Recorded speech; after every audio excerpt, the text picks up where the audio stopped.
გამარჯობა, მე ვარ ერეკლე თაბუკაშვილი, სასცენო სახელით Tobacco Twin და WFY.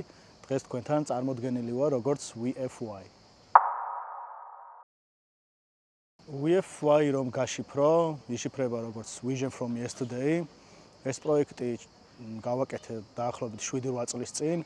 თავიდან ეს სახელი მოიფიქრა ჩემმა კოლეგამ და მეგობარმა და თავიდან იყო Voices from Yesterday, შემდეგ Voices შევცვალე Vision-ით და ესე გამოვიდა Vision from Yesterday.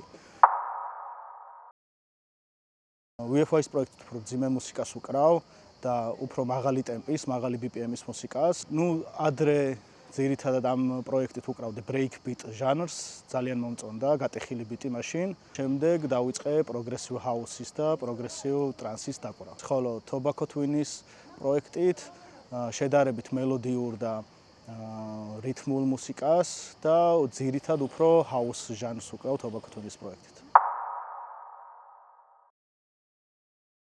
დაკვრის გარდა ძალიან დიდ სიამოვნებას მანიჭებს მუსიკის ძებნა. მოგეხსენებათ, დღეს ციფრულ სამყაროში ვცხოვრობთ და ძალიან ბევრი მუსიკა გამოდის ციფრულად, ამიტომ როდესაც ფირფიტებს ვეძებ, ვცდილობ ისეთი ფირფიტები გამოვწერო, რომლებიც ოფიციალურად ციფრულად არ არის გამოსული და კონკრეტული მუსიკები მხოლოდ ფირფიტაზეა გამოსული. სწორედ იმით ვართ DJ-ები ერთმანეთისგან განსხვავებულები და გამორჩეულები, რომ ვცდილობთ იშვიათი და გემოვნებიანი სელექცია მოვასმენოთ ჩვენს მსმენელს. ძალიან მომწონს, როდესაც ფიზიკურად ვეხები თვითონ ფირფიტას და მუსიკას და როდესაც ფირფიტებს უკრავ, უფრო მეტად ჩართული ვარ დაკვრის პროცესში. ნიჭი, მოთმენა და შრომის მოყვარეობა. მე და ჩემი მეგობრები 24 საათი ვშრომობთ და ყველა დამწყებ არტისტს მივუთხარ, რომ თუ იშრომებთ, ადრე თუ გვიან აუცილებლად მიაღწევთ წარმატებას. ჩემ შემთხვევაში ეგრე მოხდა, აუცილებლად მოგცევთ ცხოვრებას შანსს და მთავარია, რომ ეგ შანსი ცხოვრებაში გამოიყენოთ. ზოგადად ძალიან ბევრი ალბომი არსებობს, რომელიც მიყვარს, მაგრამ ალბათ გამოვარჩევდი Global Communication-ის ალბომს, რომელსაც ქვია 76-14.